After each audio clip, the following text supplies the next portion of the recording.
नमस्कार।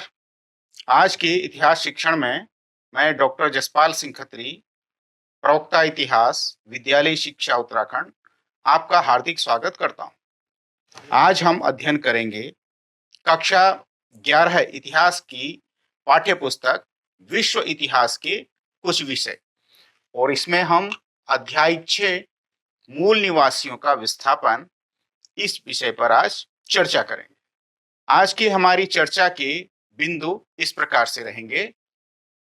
हम प्रस्तावना देंगे, यूरोपियों का ऑस्ट्रेलिया में पहुंचना,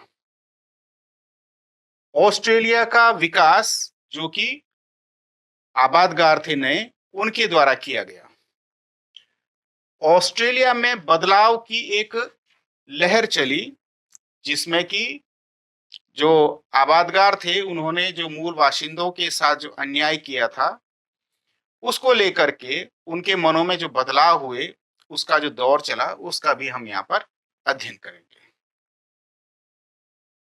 सर्वप्रथम हम देखेंगे ऑस्ट्रेलिया। तो हिंद महासागर के दक्षिण में यह ऑस्ट्रेलिया एक पूरा महाद्वीप है जिसमें न्यूजीलैंड भी शामिल रहता है। तो ये पूरा एक देश सदृश महाद्वीप है। उत्तर में हिंद महासागर है, दक्षिण में दक्षिणी महासागर है, और पूरब में प्रशांत महासागर में ये इसकी अवस्थिति है। और उसके जो विभिन्न नगर हैं वो आप जानेंगे कि सभी जो है समुद्री सीमा में उसके हैं। सभी एक प्रकार से पोर्ट बंदरगाह हैं। ये सिडनी है, मेलबोर्न है, एडिलेड है, पर्थ है, डार्विन है। तो इस प्रकार से हम इसको देख सकते हैं। और हमें पता है कि ऑस्ट्रेलिया की राजधानी कैनबरा है। उत्तरी और दक्षिण अमेरिका की तरह ही ऑस्ट्रेलिया में भी मानव विकास का जो इतिहास है वो लंबा है। शुरुआती मनुष्य या आदि मानव, जिनको एबोरिजिनीज कहते थे, तो ये कई भिन्न भिन्न समाजों के लिए प्रयुक्त किया गया एक सामान्य नाम है। तो ऑस्ट्रेलिया में 40,000 साल पहले ये लोग आने प्रारंभ हुए। हो सकता है कि उससे भी पहले ये लोग आने प्रारंभ हुए थे। वे ऑस्ट्रेलिया के साथ एक भू सेतु से जुड़े न्यू गिनी से आए थे। मूल निवासियों की अपनी परंपराओं के हिसाब से वे ऑस्ट्रेलिया आए नहीं थे, बल्कि हमेशा से यही थे, ऐसे जो मूल निवासी थे। तो बीती हुई सदियां एक प्रकार से स्वप्न काल कही जाती थी। तो इस कथन को समझना यूरोप के जो ये बाशिंदे थे, इनके लिए मुश्किल काम था, क्योंकि इसमें अतीत और वर्तमान का अंतर धुंधला हो जाता था। 18वीं सदी के आखिरी दौर में ऑस्ट्रेलिया में मूल निवासियों के 350 से लेकर के 750 तक विभिन्न समुदाय थे। हर समुदाय की अपनी एक भाषा निश्चित होती थी। इनमें से आज भी 200 से ज्यादा भाषाएं बोली जाती हैं। देसी लोगों का एक और विशाल समूह उत्तर में रहता था, जिसे टॉरस स्ट्रेट टापुवासी कहते थे। तो एबोरिजिनी जो शब्द है, इसके इस्तेमाल अब नहीं होता है, क्योंकि ये माना जाता है कि वे कहीं और से आए हैं और एक अलग नस्ल के हैं। तो वर्ष 2005 में कुल मिलाकर के वे ऑस्ट्रेलिया की आबादी का मात्र 2.4% हिस्सा थे। तो ऑस्ट्रेलिया की आबादी बहुत चितराई हुई है और आज भी वहां के ज्यादातर शहर समुद्र तट के साथ बसे हुए हैं, जैसा कि मानचित्र में बताया गया। तो जहां 1770 में ब्रिटिश लोग पहली बार पहुंचे थे, तो वही स्थान जो है आबाद है, क्योंकि जो बीच का इलाका है ऑस्ट्रेलिया का, वो एक शुष्क मरुभूमि है। तो ऑस्ट्रेलिया में यूरोपीय आबादगारों, मूल निवासियों और जमीन के बीच जो आपसी रिश्ते हैं, उनका किस्सा उत्तरी और दक्षिणी अमेरिका के किस्से से कई बिंदुओं पर मिलता-जुलता ही है। हालांकि इसकी शुरुआत 300 साल बाद हुई। यहाँ मूल निवासियों के साथ हुई मुलाकात को लेकर कैप्टन कुक और उसके जत्थे के आरंभिक ब्यौरे मूल निवासियों के दोस्ताना व्यवहार के बारे में उत्साहपूर्ण हैं। लेकिन जब एक मूल निवासी ने उन कैप्टन कुक की हत्या कर दी, और वह भी हवाई द्वीप में, वो ऑस्ट्रेलिया में नहीं की थी, तब ब्रिटिशों का रवैया पूरी तरह से उनके प्रति बदल गया। जैसा कि प्राय होता ही आया है कि इस तरह की एक घटना औपनिवेशिक ताकतों द्वारा बाद में दूसरों के खिलाफ किए गए हिंसक व्यवहार का औचित्य साबित करने के लिए इस्तेमाल की गई थी, ये माना जा सकता है। तो इस काल रेखा में हम देख सकते हैं कि 1606 में डच यात्रियों ने सबसे पहले ऑस्ट्रेलिया को देखा था। 1642 में तस्मान जो है वो इस ऑस्ट्रेलिया के जो तस्मानिया जो टापू है उस तक पहुंचा। बाद में उस टापू का नाम ही तस्मान के नाम पर तस्मानिया रखा गया। 1770 इस साल जेम्स कुक जो है वो बॉटनी खाड़ी पहुंचता है, जिसका नामकरण हुआ न्यू साउथ वेल्स। आगे चल करके 1788 में जो ब्रिटेन के जो सजा याफ्ता लोग थे, जिनको हम काला पानी की सजा कहते हैं, ऐसी दंडितों की एक बस्ती बनाई गई और सिडनी की जो है वहां पर स्थापना हुई। सिडनी के उस समय के दौर का कैसा था वो, तो वहां पर क्रिएटिंग ए नेशन में कुछ लोगों ने उसका वर्णन इस प्रकार से किया है। तो ब्रिटिशों की उपस्थिति ने आदिवासियों के उत्पादन को नाटकीय ढंग से अस्त व्यस्त कर दिया। हजारों भूखे मुखों के आने से जिनके पीछे पीछे सैकड़ों और आए, स्थानीय खाद्य संसाधनों पर अभूतपूर्व दबाव पड़ा। तो दारोक लोगों ने इन सब के बारे में क्या सोचा होगा? उनके लिए पवित्र स्थानों का इतने बड़े पैमाने पर विनाश और अपनी जमीन के प्रति विचित्र हिंसक बर्ताव समझ से परे था। वे नवागंतुक बिना वजह पेड़ों को काटते जाते। यह बिना वजह इसलिए जान पड़ता था कि उन्हें न डोंगी बनानी थी, न जंगली शहद इकट्ठा करना था, और न ही जानवर पकड़ने थे। पत्थरों को हटाकर उनका चट्टा लगा दिया गया, मिट्टी खोदकर उसे आकार देकर पका दिया गया, जमीन में गड्ढे बना दिए गए, बहुत सी भारी भरकम इमारतें तैयार कर दी गईं। पहले पहल उन्होंने इस सफाई की तुलना किसी पवित्र आनुष्ठानिक भूमि के निर्माण से की होगी। संभवतः उन्होंने सोचा होगा कि एक विशाल कर्मकांडी जलसा होने जा रहा है और यह एक खतरनाक धंधा होगा जिससे उन्हें पूरी तरह दूर रहना चाहिए। इसमें कोई संदेह नहीं कि इसके बाद दारुक उन बस्तियों से बचकर रहने लगे और राजकीय अपहरण ही उन्हें वापस लाने का एकमात्र तरीका था। ऑस्ट्रेलिया का जो विकास था वो किस प्रकार से अस्तित्व में आया? तो यूरोपीय लोगों के आगमन को सभी मूल बाशिंदों ने एक प्रकार से खतरे की तरह नहीं देखा था। वो यह अनुमान नहीं लगा पाए कि 19वीं और 20वीं सदी के दरमियान कीटाणुओं के असर से अपनी जमीनें खोने के चलते और आबादकारों के साथ हुई लड़ाइयों में लगभग 90% मूल निवासी बाशिंदों को अपनी जान गंवानी पड़ेगी। तो ब्राजील में पुर्तगाली कैदियों को बसाने का प्रयोग तब जाकर बंद कर दिया गया जब उनके हिंसक बर्ताव ने मूल निवासियों को प्रतिहिंसा पर उतारू कर दिया। तो ब्रिटिशों ने स्वतंत्र होने तक अमेरिकी उपनिवेशों में यही तरीका अपनाया और फिर उसे ऑस्ट्रेलिया में भी जारी रखा।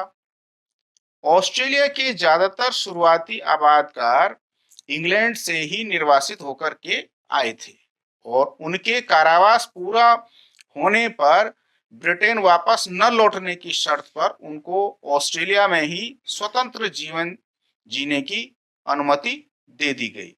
अपने क्षेत्र से इतने भिन्न इस इलाके में किसी भी तरह से सहारे के बगैर जीवन यापन करने के लिए उन्होंने खेती के लिए ली गई जमीन से मूल निवासियों को निकाल बाहर करने में कोई झिझक नहीं उठाई।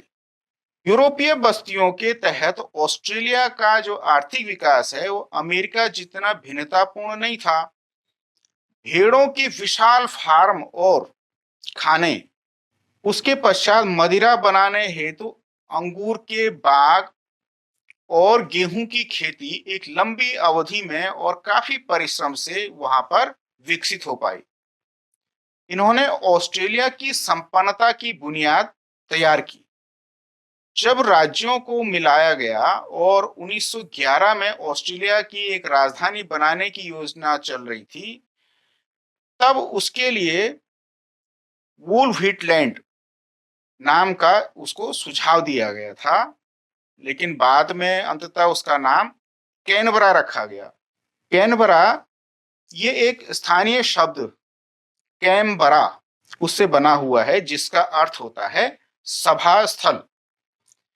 तो कुछ मूल निवासी ऐसे सख्त हालात में खेतों में काम करते थे कि उसका दास प्रथा से अंतर बहुत कम था, उसी परिस्थिति में कार्य करते थे। बाद में जो चीन के अप्रवासी थे, उन्होंने ऑस्ट्रेलिया में सस्ता श्रम मुहैया कराया, और जैसा कि कैलिफोर्निया में भी हुआ था ऐसा ही। लेकिन गैर गोरों पर बढ़ती हुई निर्भरता से जो एक घबराहट का जन्म हुआ, जिसके चलते दोनों देशों की सरकारों ने बाद में चीनी अप्रवासियों को ऑस्ट्रेलिया आने के लिए प्रतिबंधित कर दिया। 1974 तक लोगों के मन में ये भय घर कर गया कि दक्षिण एशिया और दक्षिण पूर्व एशिया के जो गहरी रंगत वाले लोग हैं, वो बड़ी तादाद में लगातार ऑस्ट्रेलिया आ सकते हैं, और इसीलिए गैर गोरों को बाहर रखने के लिए सरकार ने अपनी एक नई नीति बनाई। इस प्रकार से आप्रवासियों का वहां पर जो एशियाई थे उनका आना कम हुआ। तो ऑस्ट्रेलिया के विकास को हम इस क्रम में देख सकते हैं कि 1850 में जो ऑस्ट्रेलियाई बस्तियों को एक स्वशासन का अधिकार वहां पर दिया गया, और 1851 से जो चीनी कुली हैं उनका वहां पर आना होता है, और 1855 में बाद में कानून बना करके उसको रोक दिया गया, क्योंकि वो बड़ी संख्या में वहां पर आ रहे थे। 1851 से 1861 पर इन वर्षों में भी वहां पर गोल्ड रश जैसी आपाधापी रही, और लोग बड़ी मात्रा में यूरोप से वहां पर बसने के लिए आने लगे। 1901 में जाकर के जो 6 राज्य हैं जो ऑस्ट्रेलिया में छितरे हुए थे, तो उन राज्यों को लेकर के एक ऑस्ट्रेलियाई संघ का निर्माण किया गया, और 1911 में जाकर के कैनबरा राजधानी बनाई गई। 1948 से और 75 के वर्षों में 20 लाख यूरोपीय लोग ऑस्ट्रेलिया में आकर के बस गए थे। इन हालातों के बाद ऑस्ट्रेलिया की क्या स्थिति रही होगी, वहां पर मूल निवासियों के साथ उनका व्यवहार किस प्रकार से रहा। तो 1968 में एक मानव शास्त्री हुए जिनका नाम था W.E.H. स्टेनर। उनके एक व्याख्यान से लोगों में बिजली की तरंग जैसी दौड़ गई। उस व्याख्यान का शीर्षक था द ग्रेट ऑस्ट्रेलियन साइलेंस, अर्थात महान ऑस्ट्रेलियाई चुप्पी। इतिहासकारों की मूल निवासियों के बारे में जो चुप्पी थी उसको इसमें बताया गया था। 1970 के दशक से उत्तरी अमेरिका की तरह यहाँ भी मूल निवासियों को एक नए रूप से समझने की चाहत जो है वो जग चुकी थी। उन्हें मानव शास्त्रीय जिज्ञासाओं के रूप में ही नहीं, बल्कि विशिष्ट संस्कृतियों वाले समुदाय के रूप में प्रकृति और जलवायु को समझने की विशिष्ट पद्धतियों के रूप में समझना था।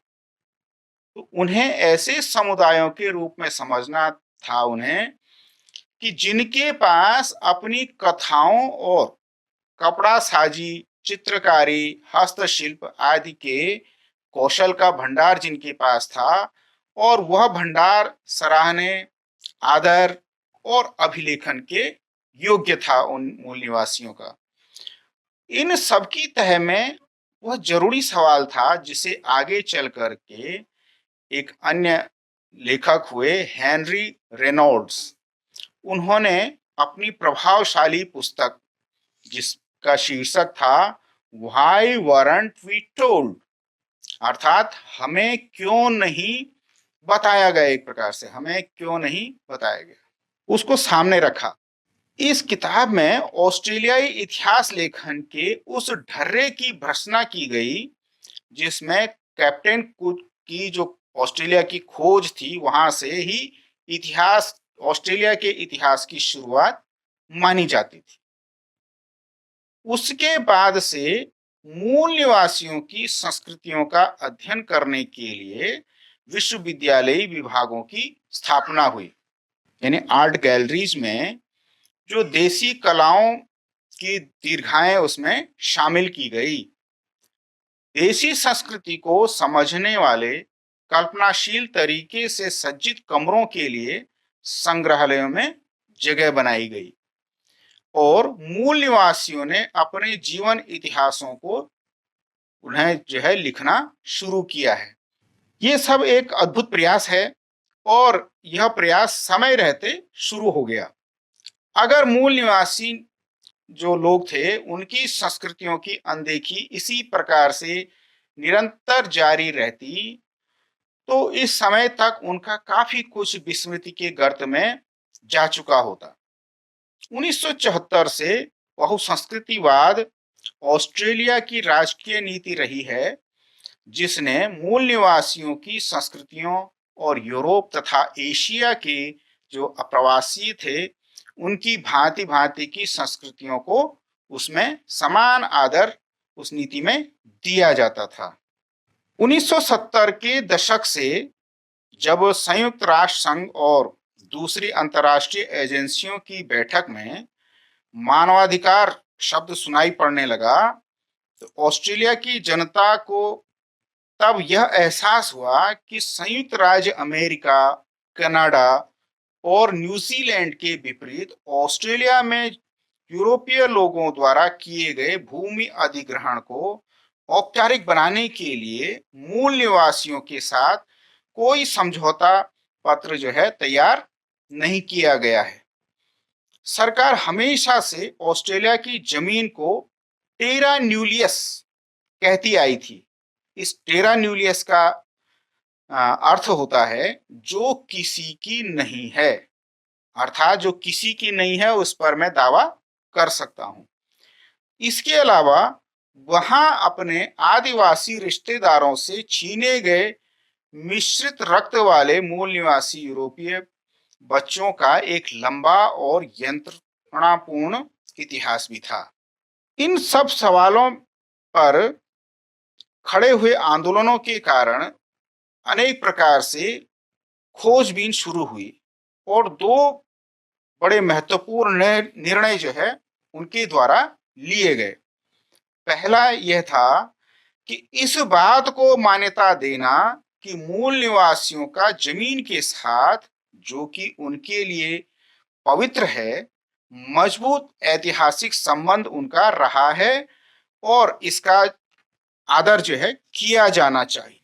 दूसरी बात यह थी कि पिछली गलतियों को धोया तो नहीं जा सकता, जो हो गया उसको बदला नहीं जा सकता है, लेकिन गोरे और जो रंग बिरंगे मिश्रित वर्ण के लोग थे उनको अलग अलग रखने की कोशिश करके बच्चों के साथ जो अन्याय किया गया है उसके लिए ऑस्ट्रेलिया की सरकार को सार्वजनिक रूप से माफी मांगनी चाहिए। एक कविता के माध्यम से उडुगेरो नुनुक्कल के लिए जो है दो स्वप्न समय ऐसा उन्होंने लिखा है। तो जो ऑस्ट्रेलिया की एक लेखिका थी जूडिथ राइट, 1915 से 2000 इनका जीवन काल रहा। उन्होंने ऑस्ट्रेलियाई मूल निवासियों के अधिकारों के लिए जोरदार आवाज जो है बुलंद की। उसने गोरे और मूल निवासियों को अलग अलग रखने से होने वाले कई नुकसानों को लेकर के अत्यंत प्रभावशाली कविताएं लिखी थी। तो इसी तरह से एक कविता है, विदीर्ण हृदय वाली मेरी बहन कैथी, मैं नहीं जानती कि कागज की छाल पर लिखी तुम्हारे सपनों के समय की हर्ष विषादमय कहानियों के लिए मैं तुम्हें कैसे धन्यवाद दूं। तुम गहरी रंगत वाले उन बच्चों में से एक थी जिनके साथ खेलने की मुझे इजाजत न थी। यानी उसकी बहन थी और अंतर इतना था कि उसका अलग संयुक्त वर्ण हो गया और इसको उसके साथ खेलने की अनुमति नहीं है। नदी तट पर अपना खेमा गाढ़ने वाले गलत रंग के लोग, यानी मैं तुम्हें गोरा न बना सकी, वो गोरे नहीं हो पाए, इसलिए काफी देर से मैं तुम्हें मिली, काफी देर से शुरुआत हुई जानने की। उन्होंने मुझे नहीं बताया था कि जिस जमीन को मैं इतना प्यार करती हूं वह तुम्हारे ही हाथों से छीनी गई थी। तो यह कविता बताती है कि किस प्रकार से जो मूल निवासी थे उनके साथ केवल जमीनें ही नहीं छीनी गई बल्कि उनके बचपन को लेकर के, उनके जन्म को लेकर के उनके साथ बहुत बड़ा भेदभाव किया गया, जिसको जूडिथ राइट जैसी लेखिका ने अपने कविताओं के माध्यम से उसको धार दी और ऑस्ट्रेलिया को लोग के जो लोग हैं उनके मनों में उनके प्रति जिनके साथ अन्याय किया गया था यूरोपीय आप्रवासियों द्वारा, ऐसे मूल निवासी, तो उसको उन्होंने उकेरने का प्रयास किया। इस बदलाव की बयार को हम इस काल रेखा से इस प्रकार से समझ सकते हैं। 1974 में गोरे ऑस्ट्रेलियाई की जो नीति है उसका खात्मा कर दिया गया, यानी ऑस्ट्रेलिया केवल यूरोपीय गोरी रंगत वाले लोगों के लिए है, ऐसी नीति को समाप्त कर दिया गया और जो एशियाई आप्रवासी थे उनके प्रवेश की इजाजत मिल गई, जिसके कारण चीन इत्यादि यहाँ के लोग वहां पर बसने लगे। 1992 में ऑस्ट्रेलियाई हाईकोर्ट द्वारा मावो केस में टेरा न्यूलियस की जो कानूनी अवैधता की घोषणा की और 1770 के पहले से जमीन पर मूल निवासियों के दावों को उन्होंने मान्यता दे दी। तो जो टेरा न्यूलियस है उसको आप समझ सकते हैं कि जो किसी का नहीं है उस पर मैं दावा कर सकता हूं। 1995 में आदिवासी और टॉरस स्टेट जो टापू वासी बच्चों को उनके परिवारों से अलग किए जाने के मामले में राष्ट्रीय जांच की शुरुआत हुई कि वो जो लोग बच्चे थे जिनको उनके माँ बापों से अलग कर दिया गया उनके विषय में। 1999 में एक नई घटना घटी कि 1820 से लेकर के 1970 के दशक के बीच ऐसे गुम हुए बच्चों से, जो कि वहां के मूल निवासियों के बच्चे थे जिनको उनके माँ बापों से अलग कर दिया गया था, उन बच्चों से माफीनामे के तौर पर राष्ट्रीय क्षमा याचना दिवस, ए नेशनल सॉरी डे, यानी 26 मई उन्होंने इसको घोषित किया। तो यह बदलाव की जो बयार थी ऑस्ट्रेलिया के लोगों के मन में उस पर को लेकर के इस प्रकार जो परिवर्तन हुए, उसको इन कालक्रम में हम समझ सकते हैं। कुछ प्रश्न इसमें आपके मूल्यांकन की दृष्टि से हैं। तो यूरोपीय लोगों के आगमन से पूर्व ऑस्ट्रेलिया का इतिहास क्या था? तो हमने ये बताना है कि जो ऑस्ट्रेलिया में जो लोग बसे, यूरोप के लोग आए, तस्मान और कैप्टन कुक ने जब ऑस्ट्रेलिया को ढूंढा, उससे पहले के लोग कौन थे? उनके विषय मैंने आपको बताया कि जिनको हम एब ऑरिजिनीज कहते हैं, वो लोग वहीं से हजारों वर्षों से रहते आए थे। हालांकि कुछ के बारे में कहते हैं कि वो कुछ हजारों वर्ष पूर्व वहां पर उत्तर के कुछ द्वीपों से आए थे, किंतु जब ऑस्ट्रेलिया में ये लोग आए, तब वो लोग वहीं थे। इसलिए वो मूल निवासी वहां से, उस भूमि के साथ उनका संबंध रहा, तो वो वहां के मूल निवासी थे। उनके इतिहास को जानना आवश्यक है। दूसरा प्रश्न है कि ऑस्ट्रेलिया किस प्रकार एक यूरोपीय उपनिवेश बना? तो यूरोप के लोग जैसे जैसे वहां आने शुरू हुए, गोल्ड रश जैसी आपाधापी जिस प्रकार से अमेरिका, कनाडा इत्यादि इन स्थानों पर हुई, कि यूरोप के लोग अपनी जमीन को लेकर के वहां पर अपना भाग्य आजमाने के लिए वहां पर गए। इससे पहले ऑस्ट्रेलिया को मैंने बताया कि यूरोप के जो ऐसे लोग थे जिनको आजम कारावास की सजा होती थी, या सजा के तौर पर उनको ऑस्ट्रेलिया में भेज दिया जाता था निर्वासित करके, तो उनका आश्रय स्थल था। लेकिन उसको, उस नीति को उन्होंने बदल इसलिए दिया क्योंकि ये जो दुर्दांत अपराधी थे, ये वहाँ के जो स्थानीय मूल निवासी थे, उनके साथ जो है हिंसा करते थे, अत्याचार करते थे, जिसके कारण जो वहाँ के मूल निवासी थे उनके मध्य हिंसा और प्रतिहिंसा हुई। तब उनको ये नीति बदलनी पड़ी। तब वहां पर स्थानीय रूप से ऐसे यूरोप से आए हुए लोगों की बसावट शुरू हुई, और बाद में एशिया और दक्षिण एशिया, पूर्वी एशिया, यहाँ से भी लोग ऑस्ट्रेलिया आकर के बसने लग गए। इस प्रकार ऑस्ट्रेलिया एक आबादगार हो गया और यूरोप का एक उपनिवेश स्थापित हो गया, और उसको संयुक्त करके उन्होंने एक ऑस्ट्रेलियाई संघ का निर्माण किया। महान ऑस्ट्रेलियाई चुप्पी से आप क्या समझते हैं? तो महान ऑस्ट्रेलियाई चुप्पी, तो जिसमें आपको बताया गया कि किस प्रकार से ऑस्ट्रेलिया के लेखकों ने उन बातों के लिए लोगों को जागरूक किया कि उन लोगों को जो वहां के मूल निवासी थे उनके इतिहास से वंचित क्यों किया गया, और जो कुछ घटा जमीनों के बारे में, उनके जो बच्चों के जो अपहरण किए गए, उनके माँ बापों से उनको अलग कर दिया गया, इन घटनाओं से वो क्यों छुपाया गया और उन्हें परिचित उससे क्यों नहीं कराया गया। इसी बात को लेकर के उन्होंने ये लिखा है कि ग्रेट ऑस्ट्रेलियाई चुप्पी।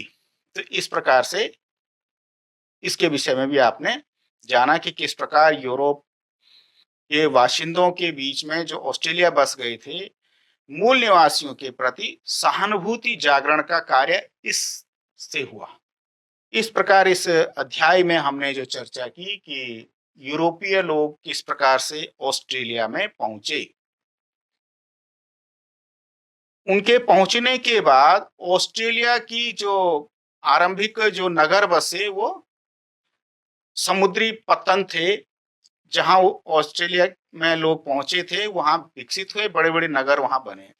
बीच की भूमि ऑस्ट्रेलिया की मरुभूमि थी, फिर भी खेती के लिए, बड़े बड़े पशुओं के फार्म बनाने के लिए उनके पास पर्याप्त जमीनें थी, जिसको लेकर के वहां पर तीव्र विकास हुआ। इस विकास को करने के लिए वो चीन से मजदूर भी लेकर के आए, जिनके बलबूते उन्होंने वहां बड़ी बड़ी जमीनें और रेलवे इत्यादि तैयार किया। ऑस्ट्रेलिया में बदलाव की लहर की किस प्रकार से वहां के लेखकों ने, विद्वानों ने और मानवाधिकार कार्यकर्ताओं ने जो ऑस्ट्रेलिया में मूल बाशिंदों के साथ, उनके बच्चों के साथ जो भी अन्याय हुआ था उसको लेकर के उनमें सहानुभूति जागरण का कार्य हुआ और उन्होंने एक प्रकार से उनसे माफी मांगी और इस बात को सुधारने के प्रयास शुरू किए। तो ये हम बदलाव की बयार में जान सकते हैं। कुछ प्रश्न आपके गृह कार्य के लिए हैं कि ऑस्ट्रेलिया के मानचित्र का आपने अध्ययन करना है, उसके प्रमुख नगरों के विषय में आपने क्रमशः जानकारी प्राप्त करनी है। उनके बारे में लिखना है कि कैप्टन कुक कहाँ पहुंचा, तस्मान कहाँ पहुंचा, ऑस्ट्रेलिया की राजधानी कहाँ है, प्रमुख नगर कहाँ कहाँ हैं। तो उनकी अवस्थिति आपने बतानी है और उनके बारे में आप टिप्पणी लिख सकते हैं। दूसरा है कि जिस प्रकार यूरोपीय लोगों ने मूल निवासियों के इतिहास को विस्मृत कर दिया था, ऑस्ट्रेलिया में कर दिया था, तो क्या भारतीय इतिहास को भी अंग्रेजों ने इसी प्रकार से विकृत करने का प्रयास किया? इस पर आपने जानकारी एकत्र करके एक रिपोर्ट तैयार करनी है, क्योंकि भारत के जो स्वाधीनता संग्राम है, उसके बाद भारत को स्वतंत्रता मिली, तो इतिहास को बदलने का प्रयास जो है समय समय पर होता रहा, क्योंकि जो इतिहास अंग्रेजों द्वारा लिखा गया उसमें भारत के राष्ट्रीय गौरव का दमन किया गया ताकि उनमें राष्ट्रीय गौरव न जगे। यानी उन्होंने ये दिखाने का प्रयास किया कि हमारे आने से पहले आप जो हैं अच्छी स्थिति में नहीं थे, हमारे कारण आपका विकास हुआ, ये दिखाने का प्रयास किया। तो उस स्थिति को बदलने के समय समय पर प्रयास हुए हैं, उनके बारे में आपने जानकारी प्राप्त करनी है। तो आज के इस इतिहास शिक्षण में इतना ही। आप सभी का बहुत बहुत धन्यवाद।